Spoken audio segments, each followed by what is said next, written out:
Welcome back, I'm Kim Bailey and this is Floral Art Review. This week we're looking at a design with the title Dispersion. And this was done for an online competition and just trying to remember, it was probably late 2020, early 2021. And the idea of it, each of the classes had a single word as the class title, which was a great innovation at the time, not one that I had come across before. And it was being judged, it was a competition for a club based in South America, and so also an area where I hadn't competed previously, so I was quite excited to be able to submit a design. It was judged on the image by a panel of judges. We didn't get any real feedback, so I'm interested to see what feedback I get today from Design Eye. But in looking at the image now, I know exactly what I was hoping to do with the design. But looking at the image now, I can see some things that are quite jarring, as often happens when I do these videos and I look back on the designs.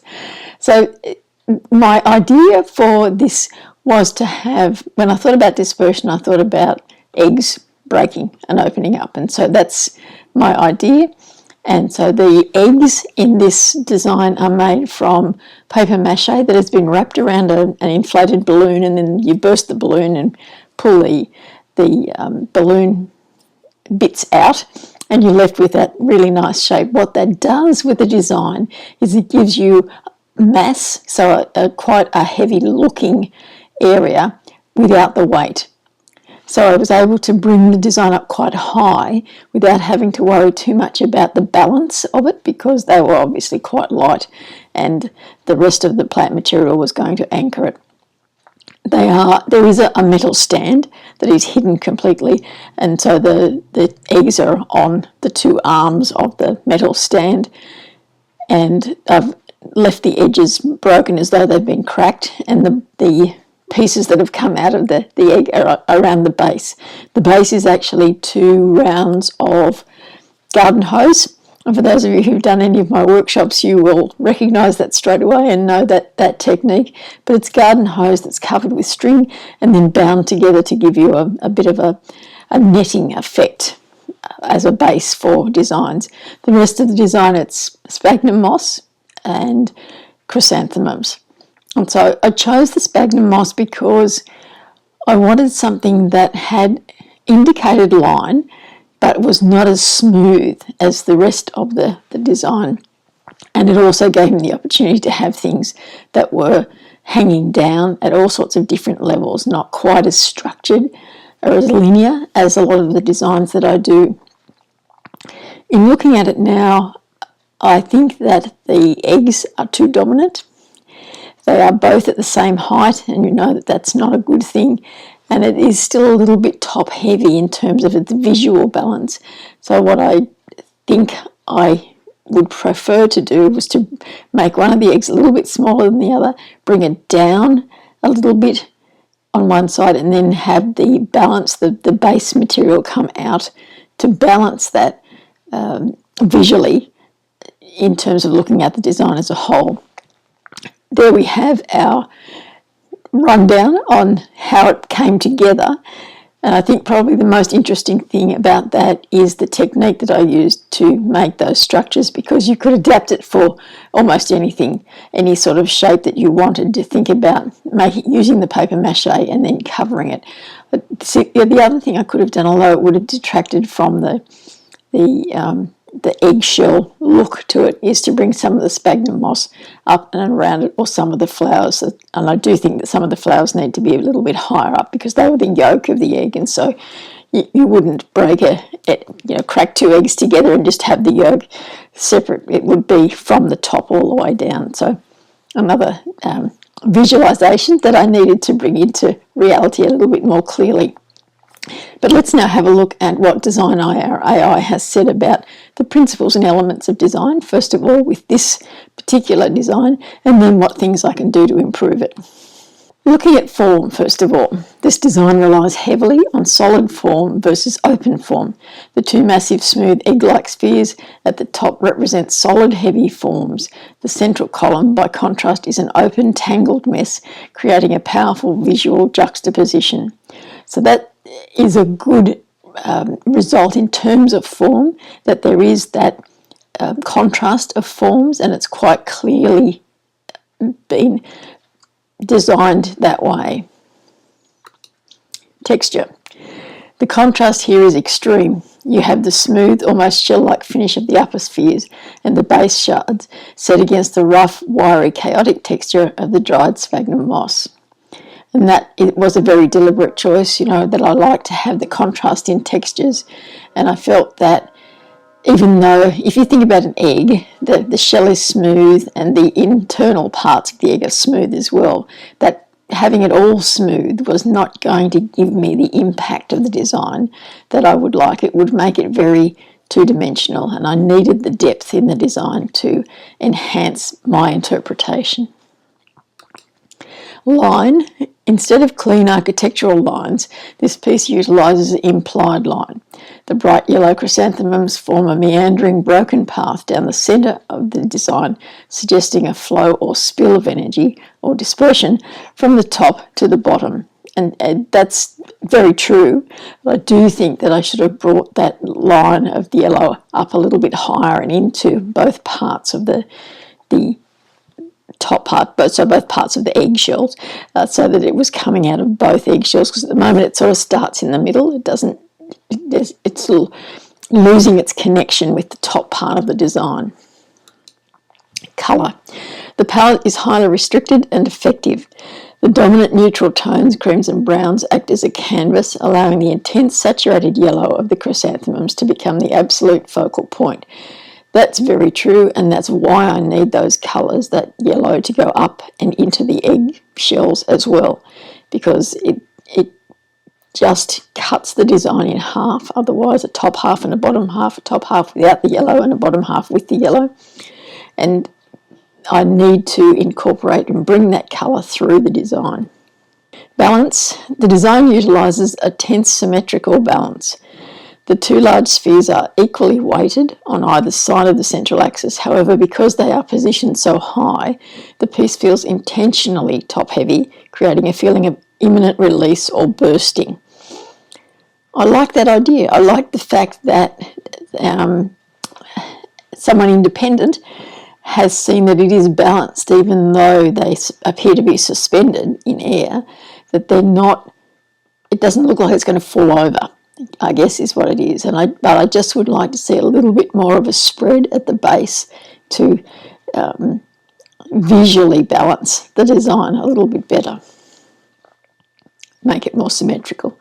It's not, and that's why it's tense symmetrical, because there's tension in the symmetry that is there. I'm back, and yes, I'm in different clothes because it's a different day.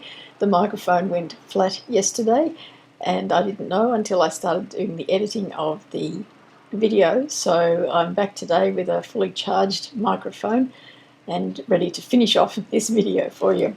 So let's have a look now at contrast. The entire concept is built on contrast: smooth versus rough in the texture, solid versus airy in the form, and neutral versus vibrant in the colour. This, to me, is probably too much contrast. When I look at it now, I think that I should have stuck with the contrast in texture, which is a strength of mine, and the contrast in form, because that lends itself to the contrast in textures as well. The issue of the contrast in colour is tied up with the placement of the yellow flowers as well, because what we have is two dominant structures at the top of the eggshells and this line of yellow flowers, and they're competing for attention. And so it doesn't help in the interpretation of the class title, because we can't see, if we use the yellow flowers as the dominant area and we focus on those, then we see that there's contrast in the other colours that are around it, then it reinforces that the yellow part is the important part, because the contrast is there in the colour. But the yellow doesn't tell us the story. of the class title because it's not dispersed, it's a very straight line. And I'm sure we'll talk about that a little bit further down the track. But so what I needed to do was think about this particular part of the design, and it's not just what we get reinforcing with these videos is that we don't look at the whole design, we look at those principles and elements and we see how each of those is working within this design, and is there anything that is creating a problem in the design that we've overlooked because we're focusing too much on something else.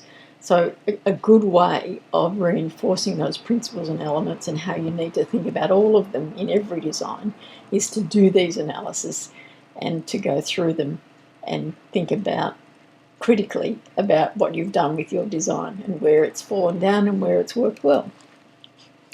So we go to dominance and emphasis now. The massive spheres dominate the silhouette, but the bright yellow floral path dominates the viewer's immediate attention. So it's reinforcing what I just said, that we don't know, as a viewer, we don't know where to look. It's creating this confusion in our minds. If we look at the yellow and just at the yellow, it doesn't tell us the story because they're not dispersed. So the interpretation is lost. If we look at the spheres, we understand that something is happening there, and so we follow through the design to see if we can see more of the story. And that's what we need to do. We're giving our viewers a path to follow through the design that helps them understand the interpretation of the class title. And that just doesn't happen with the way I've done this particular design. So proportion and scale. The massive scale of the top spheres relative to the base and the central column is what makes this piece so dramatic. It challenges traditional floral proportions to achieve an artistic interpretation of the title. A very nice way of saying it's out of proportion and scale. And it is. The proportion in terms of the plant material placements to the spheres is not right, and it would be a simple matter to balance that out by having the base more covered in the sphagnum moss and having the yellow flowers more scattered through the design. The scale also would be helped by both of those things, and the scale probably would be helped more so by the scattering of the yellow flowers through the design, because at the moment we've got this big dominant area at the top, and then we've got this massive stuff in the middle, and then we've got this yellow line, and then we've got this tiny, in relative terms, tiny base, and there's no connection between them that is smooth and easy to understand. So a real area that I needed to think about in terms of this design. Don't think it's helped by the fact that it's photographed on a black background, because that only emphasises the problems in terms of proportion and scale. So it's good for review, but not so good for judging.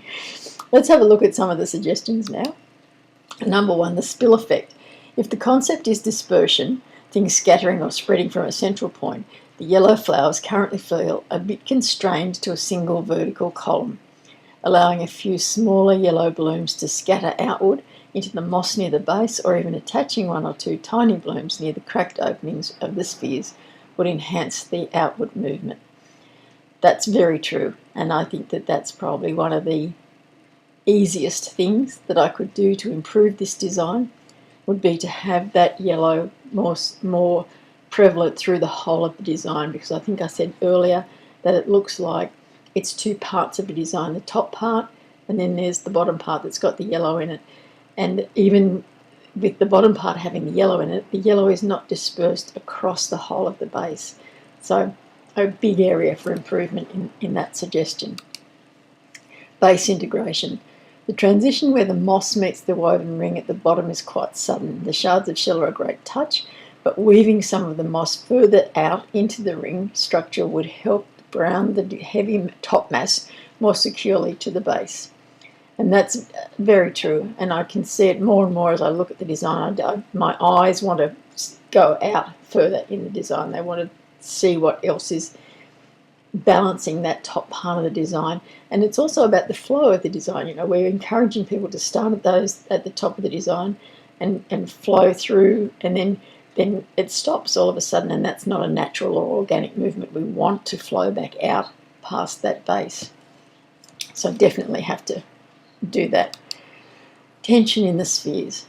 The two large spheres are very identical in size and height, creating a slight asymmetry. Perhaps having one sphere slightly lower or angled differently than the other could add dynamic tension, making the design feel more organic and less rigid.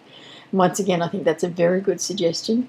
At the moment, the more I look at it, the more it looks like Mickey Mouse ears to me. And so moving one of those spheres at a different angle, having it a little bit lower down, would make it look more natural, more organic, and then incorporating that slight adjustment in those placements with the scattering of the yellow flowers and bringing the base out a little bit more is going to completely change the flow and the visual balance of this design and make it far more interpretive of that class title than it is at the moment. It's a very stilted interpretation at the moment.